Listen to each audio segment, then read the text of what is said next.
Primeira carta de Clemente aos Coríntios. Segunda parte. Capítulo 21. Amados, cuidai para que vossos benefícios tão numerosos não se transformem em condenação para nós, o que acontecerá se não formos dignos dele e não realizarmos em concórdia o que é bom e agradável aos seus olhos. Pois está dito em alguma parte, o Espírito do Senhor é uma lanterna que penetra até o fundo do coração. Consideremos o quanto está próximo, de forma que nada do que pensamos, nada do que calculamos permanece-lhe oculto. Assim, é justo que não nos afastemos da sua vontade.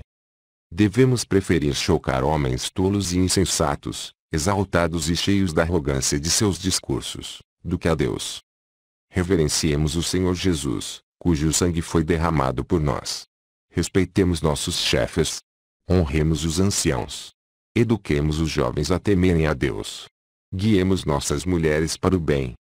Que elas manifestem o desejo da pureza, a pura intenção na suavidade. Que pelo silêncio, demonstrem a moderação de sua linguagem.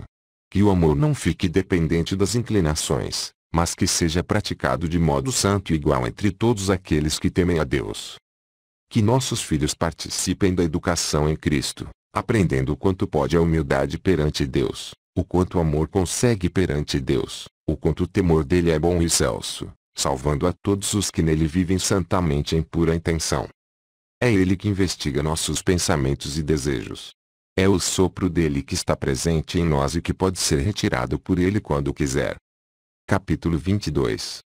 A fé em Cristo garante todas essas coisas, pois é ele mesmo que assim nos convida, pelo Espírito Santo: filhos, vinde escutai-me, hei de ensinar-vos a temer a Deus. Quem é o homem que quer vida e aprecia ver dias bons? Guarda tua língua do mal e teus lábios da traição. Afasta-te do mal e faz o bem. Procure e persegue a paz. Os olhos do Senhor estão voltados para os justos e seus ouvidos para as suas súplicas. Mas a face do Senhor se volta contra os que praticam o mal, destruindo a memória deles sobre a terra. O justo clama e o Senhor atende, livrando de todas as tribulações. Muitos são os flagelos do pecador, já a misericórdia cerca aos que esperam no Senhor. Capítulo 23. O Pai Todo-Poderoso e Misericordioso tem entranhas para os que o temem, e assim, distribui de forma bondosa e amorosa suas graças àqueles que se aproximam dele com o coração simples. Não hesitemos por causa disso, nem se orgulhe nossa alma por causa dos seus dons ricos e magníficos. Que nunca se aplique a nós a passagem da Escritura que diz: infelizes os que hesitam no coração e desconfiam na alma, aqueles que dizem: tais promessas já escutamos na época de nossos pais e eis que envelhecemos e nada disso aconteceu. Ó insensatos, comparai-vos a uma árvore, reparai na videira que, primeiro perde as folhas e então brota, a seguir vem a folha, então a flor, e depois disso, a uva verde e seguida da uva madura. Considerai como, em pouco tempo, o fruto da árvore se torna maduro. É bem assim que a vontade de Deus se cumpre, em ritmo veloz e inesperado, como a própria Escritura nos atesta: virá logo e não tardará. Subitamente o Senhor entrará no seu santuário, o santo a quem esperais. Capítulo 24.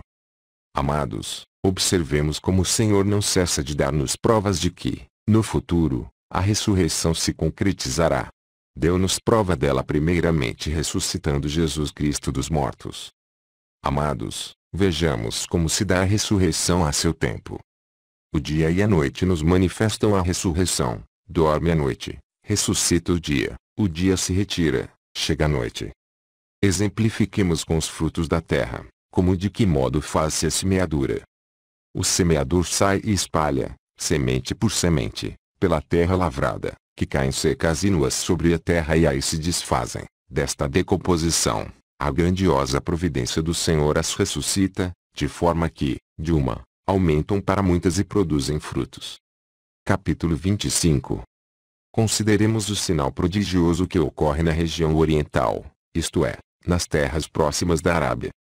Aí existe um pássaro chamado fênix, único na espécie, e que vive 500 anos. Quando está para morrer, ergue seu próprio sepulcro usando incenso, mirra e outras plantas aromáticas, e ao completar seu tempo, aí se introduz e morre. De sua carne em decomposição nasce uma larva que se alimenta da matéria putrefata do animal morto e cria asas. Quando se torna forte, levanta o sepulcro onde se encontram os restos de seu ancestral e carrega-o, voando da terra da Arábia até a cidade do Egito chamada Heliópolis.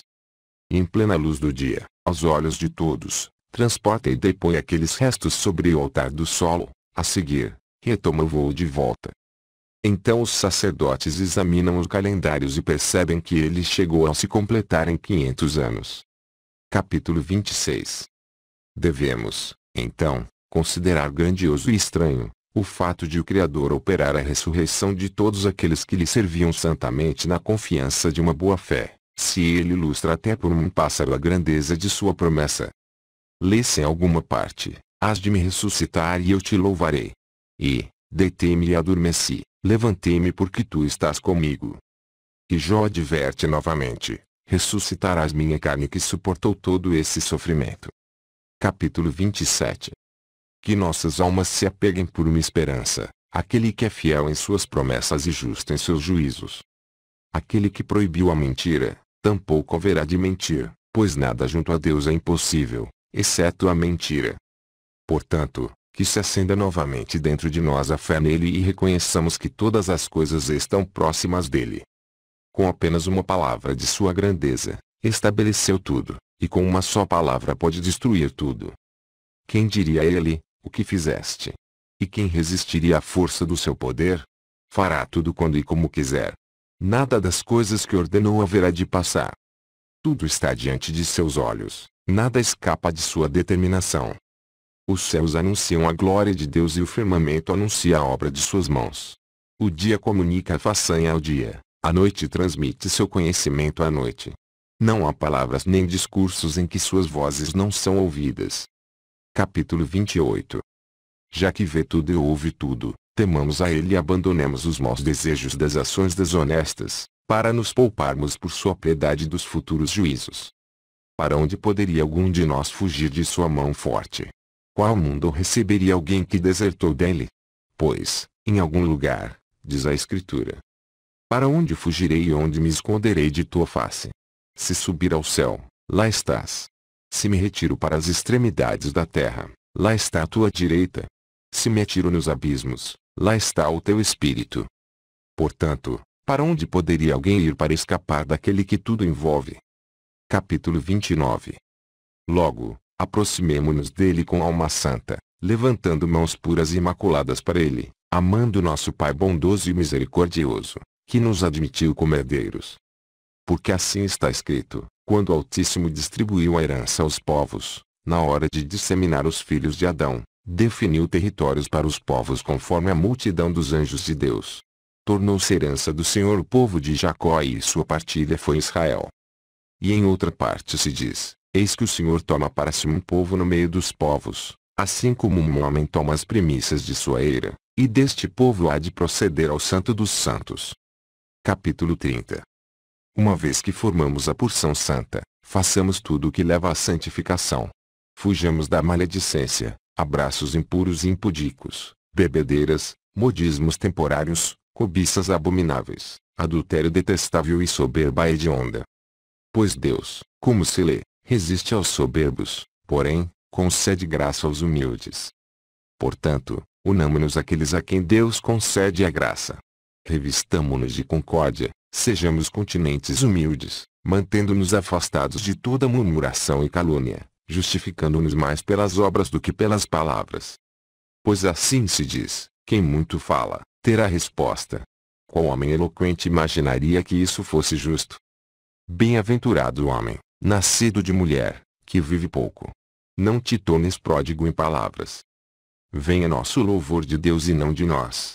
Deus odeia aquele que louva a si próprio. O testemunho de nossas boas ações seja dado pelos outros, como assim também aconteceu com nossos pais, que foram justos. A arrogância, a presunção e a audácia se assentam sobre aqueles que foram malditos por Deus. A discrição, a humildade e a mansidão habitam junto daqueles que foram abençoados por Deus. Capítulo 31. Dessa forma, desejemos a bênção dele e vejamos quais são os caminhos que levam à bênção. Voltemos aos acontecimentos desde o princípio.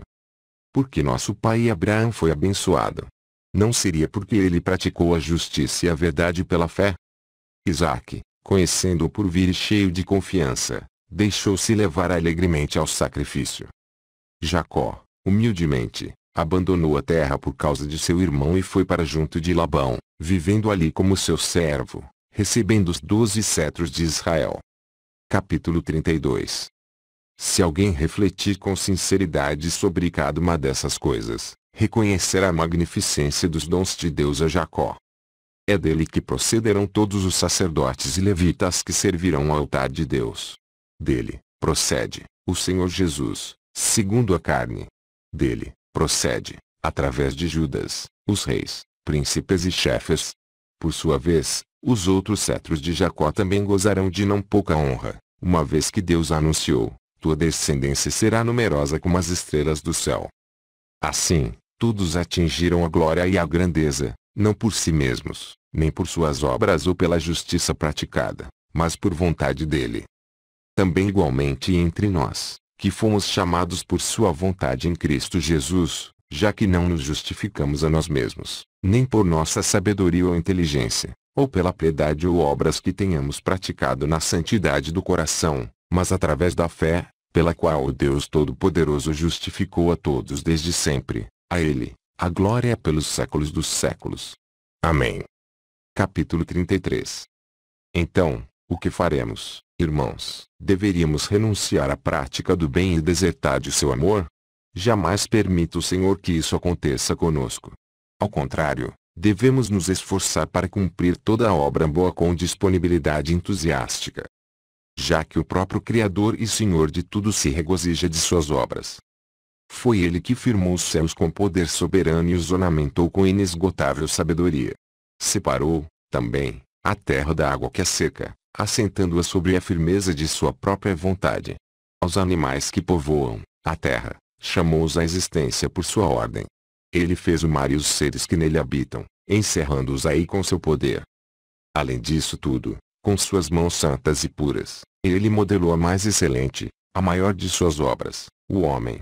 E imprimiu nele os traços de sua própria imagem. Pois assim falou Deus: façamos o homem à nossa imagem e semelhança.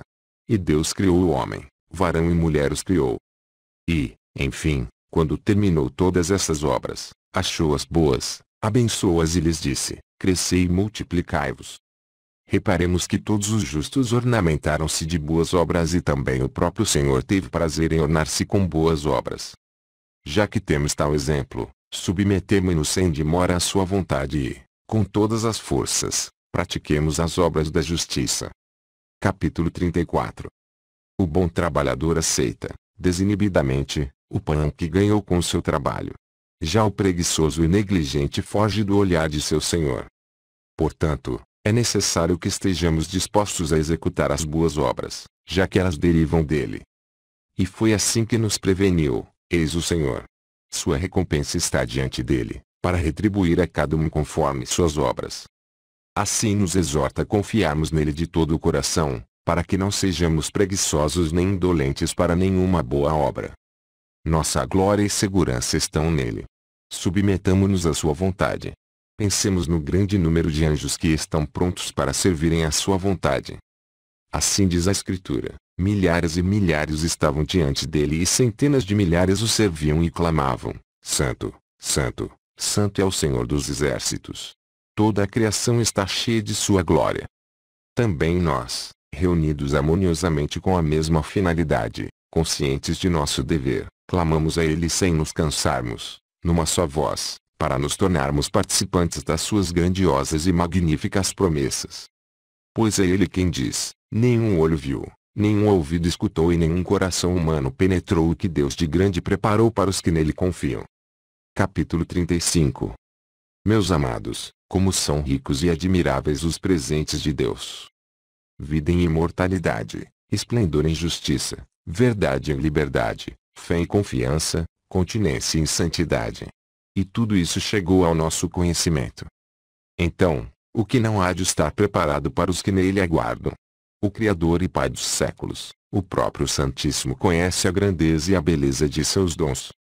Lutemos, assim, para sermos contados no número dos que nele esperam, para nos tornarmos participantes de seus dons prometidos. Porém, como dar-se-á isso, amados? Fixando nossa mente com confiança em Deus, procurando o que lhe é agradável e aceito, cumprindo o que convém à sua santa vontade, seguindo o caminho da verdade, afastando de nós toda injustiça, maldade, ambição, dissensões, malignidade, dolos, murmurações, difamações, recusas de Deus, soberba, jactância, vaidade e falta de hospitalidade.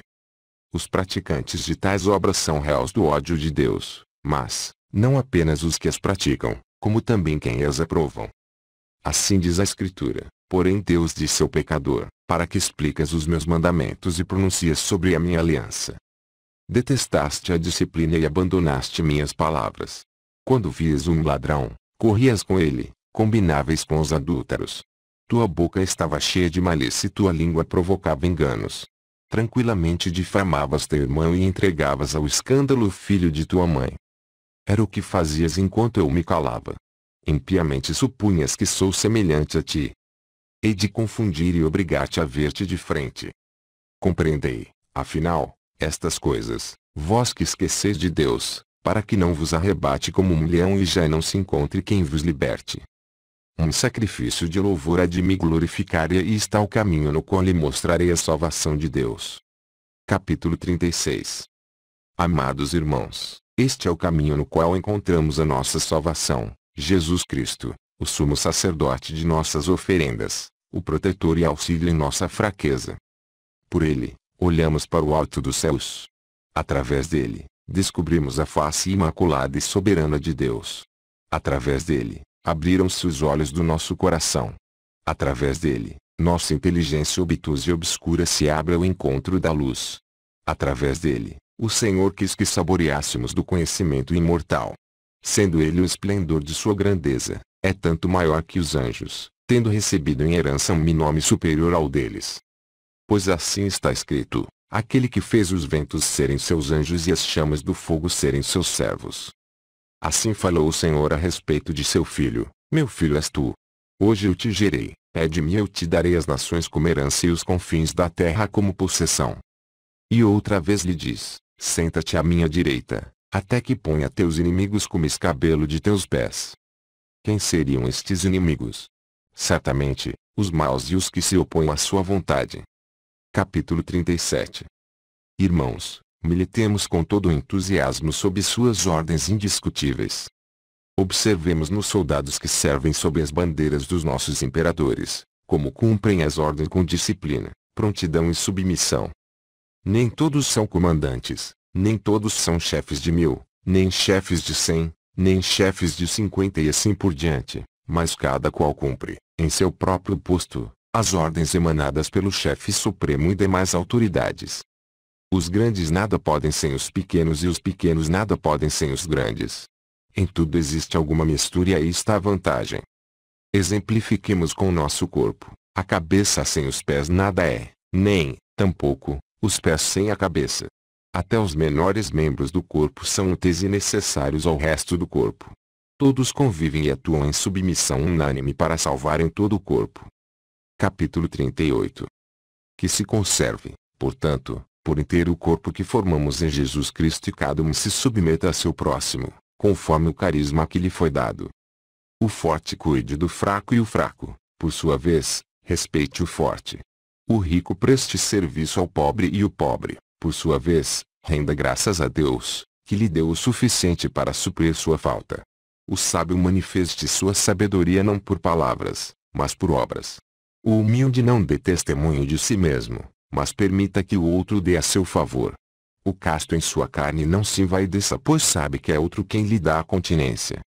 Afinal, irmãos, analisemos de que matéria fomos feitos, como e quem fomos ao entrarmos no mundo, de que sepulcro e escuridão nosso oleiro e Criador nos tirou para nos introduzir em seu mundo, ele que preparou para nós todos os seus dons antes mesmo que nascêssemos. Já que temos tudo isso dele, devemos render-lhe graças por tudo. A ele, a glória é pelos séculos. Amém. Capítulo 39. Ignorantes e insensatos, loucos e incultos zombam e escarnecem de nós, querendo dar importância às suas ideias. O quanto pode um mortal, qual a força de alguém que nasceu da terra? Está escrito: não havia forma aos meus olhos, mas percebi um hálito e uma voz que dizia: como haveria de ser puro um mortal diante do Senhor ou irrepreensível um homem por causa de suas obras?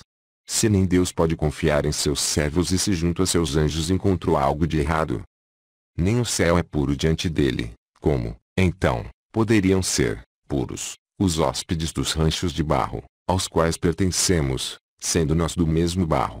Esmagoou-os como vermes e entre a manhã e a noite deixaram de existir. Pereceram porque não podem se ajudar por si próprios. Soprou sobre eles e morreram por não terem sabedoria. Grita. Talvez alguém te escute ou vejas algum dos santos anjos.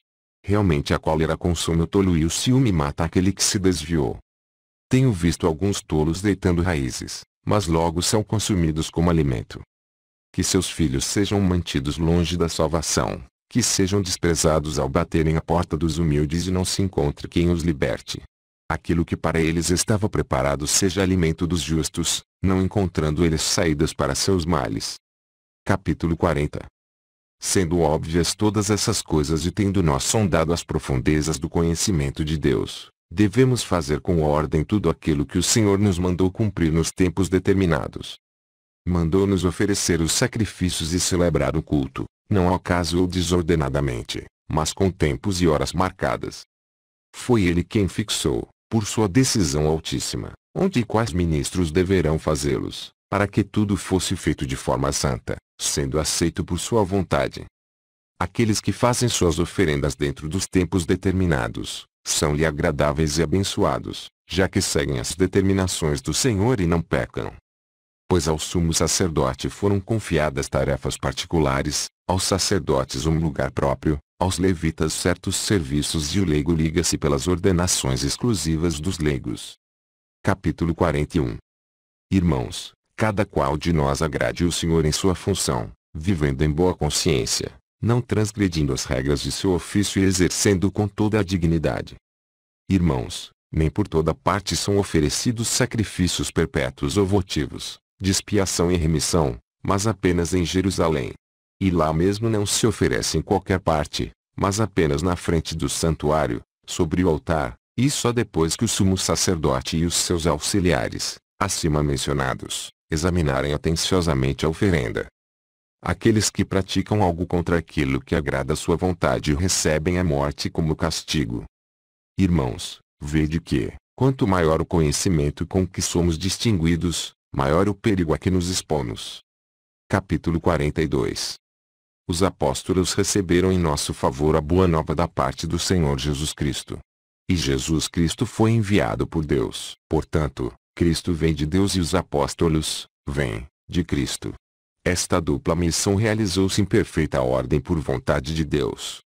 Munidos de instruções e plenamente assegurados pela ressurreição de nosso Senhor Jesus Cristo, confiantes na palavra de Deus, saíram a evangelizar a próxima vinda do reino de Deus na plenitude do Espírito Santo. Assim, proclamando a palavra nos campos e nas cidades, estabeleceram suas primícias, como bispos e diáconos, dos futuros fiéis, após prová-los pelo Espírito. E não se trata de inovação. Há séculos que as Escrituras falam de bispos e diáconos, pois assim se lê em algum lugar: quero estabelecer os bispos deles na justiça e os seus diáconos na fé. Capítulo 43. Porque estranhar que os apóstolos, a quem Cristo confiou, da parte de Deus, tal obra, tenham instituído os acima mencionados. Ora, até o bem-aventurado e servo fiel em toda a casa, Moisés, assinalou tudo o que lhe fora ordenado nos santos livros. Seguiram os demais profetas, juntando seus testemunhos às leis por ele instituídas. No momento de romper o ciúme a respeito do sacerdócio e de se disputarem as tribos, isto é, qual delas deveria ostentar esse título glorioso, ordenou ele aos 12 chefes de tribo que lhe trouxessem bastões com o nome de cada tribo gravado. Tomando tais bastões, amarrou-os, assinalou-os com os anéis dos chefes e os depositou sobre a mesa de Deus na tenda do testemunho. Então fechou a tenda, selando as chaves da mesma forma que os bastões. Disse-lhes, então: irmãos, A tribo cujo bastão brotar será escolhida por Deus para exercer o sacerdócio e ministrar seu culto. Ao amanhecer, reuniu todo Israel, os 600.000 homens, mostrou os selos aos chefes, abriu a tenda do testemunho e retirou os bastões. E ocorreu que o bastão de Arão não só germinara como também produzira fruto. Então, o que lhes parece, irmãos? Acaso Moisés não sabia, previamente, que era isso o que ocorreria? Sem dúvida sabia-o. Mas, para que não irrompesse uma revolta em Israel, agiu dessa maneira, para que fosse glorificado o nome do verdadeiro e único Deus. A ele, a glória pelos séculos dos séculos. Amém. Continua.